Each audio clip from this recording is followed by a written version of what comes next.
Bapuji believes Mars wasn't always the barren red planet we see today.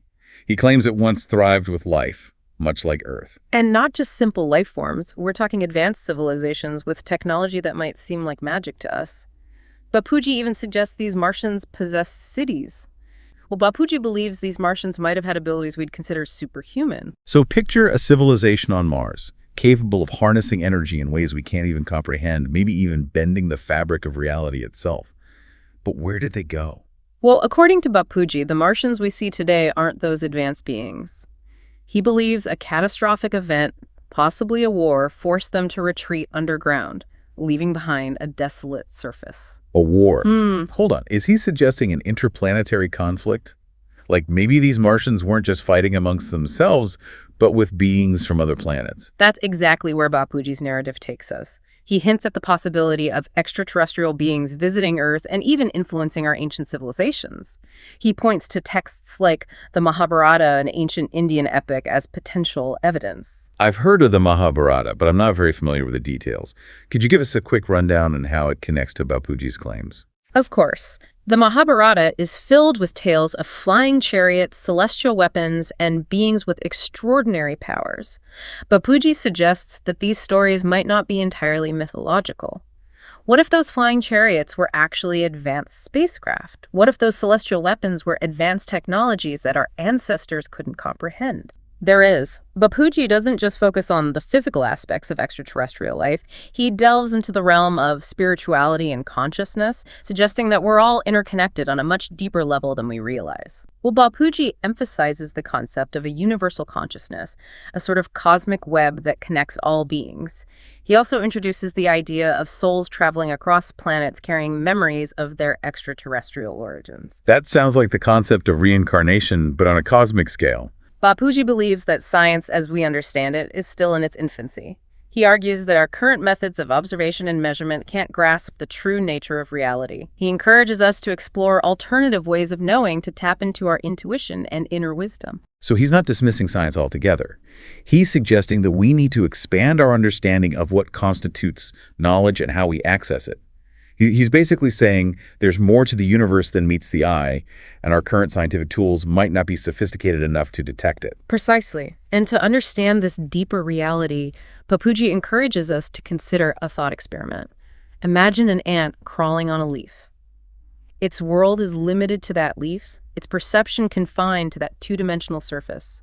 The ant can't comprehend the larger reality of the tree, the forest, or the entire ecosystem. So are we the ants in this scenario? Limited by our perception and unable to grasp the true nature of the universe. But if that's the case, how do we break free from this limited perspective? Bapuji believes that the key lies in our own consciousness. He suggests that we need to cultivate our intuition, explore our inner worlds, and be open to experiences that challenge our conventional understanding of reality. So we've got ancient Martians, ancient astronauts, interplanetary conflict, and a call to expand our consciousness. Where do we go from here? In the next part of our deep dive, we'll delve deeper into Bapuji's specific claims about extraterrestrial life and explore how he connects these ideas to current scientific discoveries. This is definitely a deep dive into uncharted territory. Stay tuned, because things are about to get even more mind-bending. Welcome back to our cosmic exploration. Last time we left off with Bapuji's intriguing claims about ancient Martians, ancient astronauts, and the idea that our current scientific understanding might be just scratching the surface of reality. It's a lot to wrap our heads around, but I'm curious to explore these ideas further. You mentioned that Bapuji connects his claims to some current scientific discoveries. What exactly is he referring to? Well, one of the most striking connections he makes is with the discovery of water on Mars. You see, for decades, scientists believed that Mars was a dry, barren planet. But in recent years, evidence has emerged suggesting the presence of liquid water beneath the surface. That's huge. Water is considered a key ingredient for life as we know it. Does Bapuji interpret this as evidence that his ancient Martian civilization might have existed? He does. Bapuji sees the presence of water on Mars as a confirmation that the planet could have once supported life, potentially even intelligent life. He argues that this discovery aligns with ancient myths and legends that speak of a time when Mars was a lush and vibrant world. So he's not just pulling these ideas out of thin air. He's trying to weave together ancient wisdom and modern science to paint a more complete picture of our cosmic history. Exactly. And it's not just the discovery of water. Bapuji also points to the ongoing search for extraterrestrial life as further evidence that we're not alone in the universe. He suggests that scientists are getting closer and closer to finding concrete proof of what spiritual traditions have known for centuries. That's interesting. Maybe what ancient cultures perceived as divine beings or supernatural events were actually encounters with advanced extraterrestrial technology. That's precisely the line of thinking Bapuji encourages. He believes that many unexplained phenomena throughout history might have extraterrestrial origins. He challenges us to re-examine our assumptions about the past and be open to alternative explanations. This whole idea of reinterpreting history through a cosmic lens is fascinating. Bapuji suggests that we might be looking in the wrong places or misinterpreting the evidence we do have. He also proposes that some governments might be actively suppressing information about extraterrestrial contact. I'm curious about what Bapuji believes the purpose of these ancient astronaut visits might have been. Were they simply observing us, or did they have a more active role in shaping human civilization? Bapuji believes that these extraterrestrial beings might have played a role in guiding human evolution, sharing knowledge, and even intervening in key moments of our history. He doesn't go into specifics, but he suggests that the answers may be hidden in plain sight, encoded in ancient texts, myths, and archaeological sites. So it's like a giant cosmic puzzle waiting to be solved.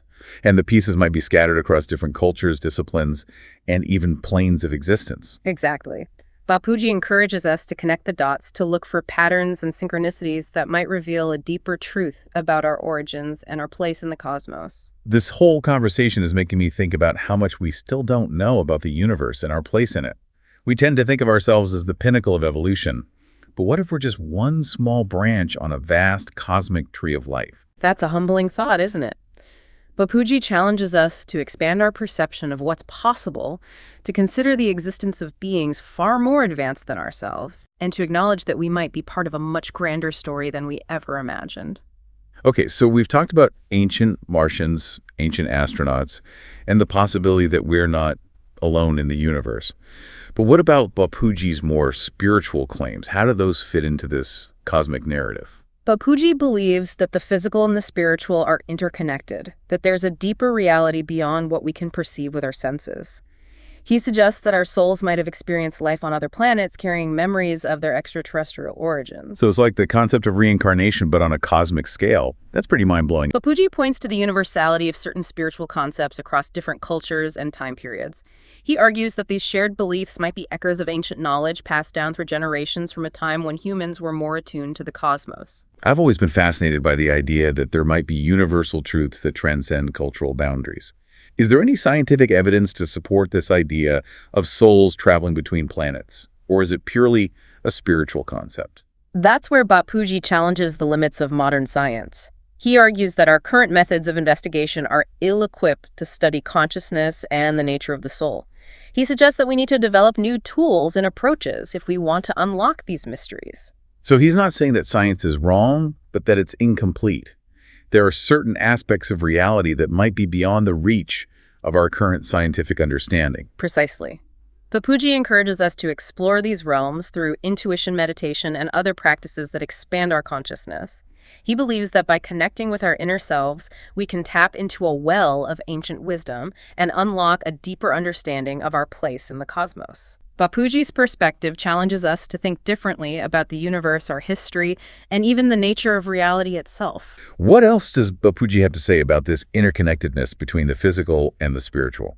In the next part of our deep dive, we'll explore Bapuji's claims about the existence of a universal consciousness, the interconnectedness of all beings, and his critique of modern science's limitations in grasping these concepts. This deep dive is turning out to be a cosmic roller coaster ride. I can't wait to see where it takes us next. Welcome back, fellow explorers. We're in the final leg of our journey through Bapuji's cosmic perspective. So far, we've explored ancient Martians, ancient astronauts, and the idea that our souls might have traveled between planets. Now it's time to dive into what some might consider the most radical aspect of his teachings, the concept of universal consciousness. You're right, this is where Bapuji really challenges our conventional ways of thinking. He suggests that there's an underlying interconnectedness to everything in the universe, a sort of invisible web that links all beings and all things. So it's not just that we're all made of stardust, which is already a pretty mind-blowing concept, but that there's an actual energetic or spiritual connection between everything. Exactly. Imagine a vast network of energy, information, and consciousness flowing throughout the cosmos.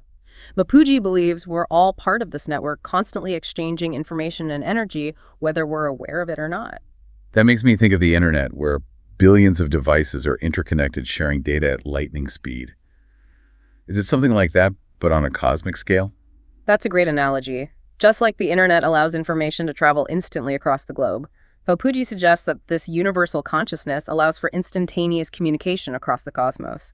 He believes that thoughts, emotions, and intentions can travel through this network, influencing and shaping reality. Wow, that opens up a whole new realm of possibilities. If we're all connected in this way, does that mean we can tap into this universal consciousness? Can we access information or knowledge that's beyond our individual experiences? Bapuji believes we can. He suggests that practices like meditation, deep contemplation, and connecting with nature can help us tune into this universal frequency. He sees these practices as a way to access a vast library of knowledge and wisdom that exists beyond the confines of our physical world. That's fascinating. It makes me wonder if some of the greatest scientific discoveries, artistic masterpieces, or spiritual insights might have come from people tapping into this universal consciousness. It's certainly a possibility. Think of those moments of sudden inspiration or clarity that seem to come out of nowhere. What if those are glimpses of this universal knowledge filtering through our consciousness? That's a pretty mind-blowing idea. Bapuji acknowledges that modern science hasn't yet developed the tools to fully measure or understand consciousness. But he points to emerging fields like quantum physics, which are starting to reveal a reality that's far more interconnected and mysterious than we ever imagined. So it's like science is starting to catch up with ancient wisdom. Maybe the tools and frameworks we've been using to understand the universe are too limited.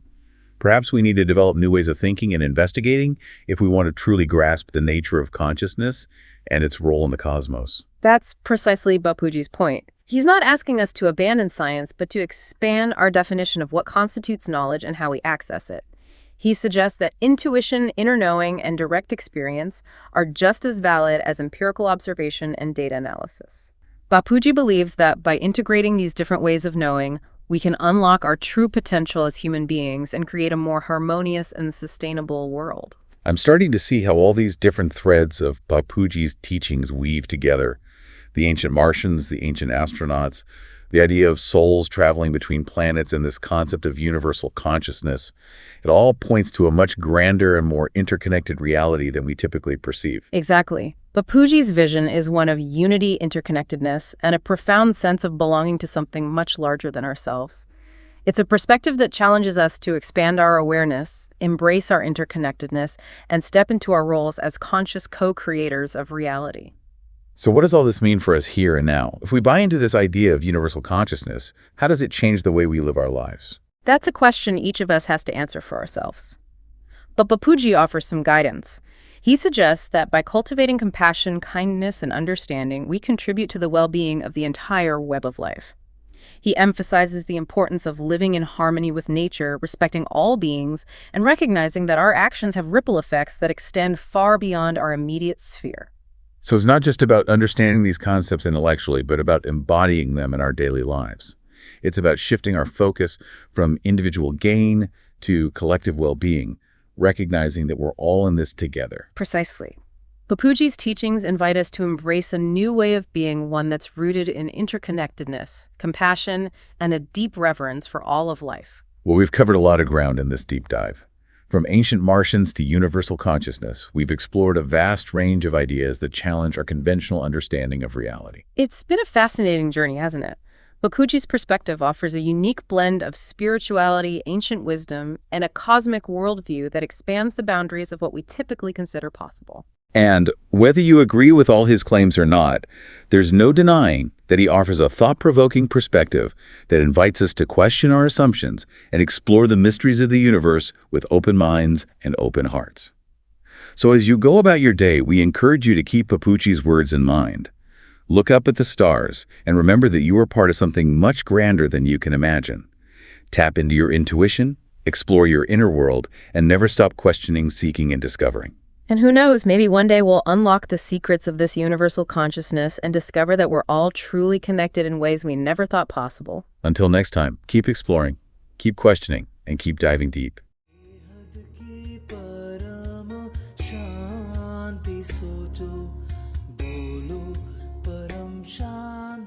Join us daily for our morning live meditation, Monday to Saturday, 5:30 to 6:30 a.m. Join us daily for live meditation, 10 p.m. to 11 p.m. on YouTube Live. Subscribe now. Website www.paramshanti.org. Email us anant@paramshanti.org. Like, share, subscribe. Join today.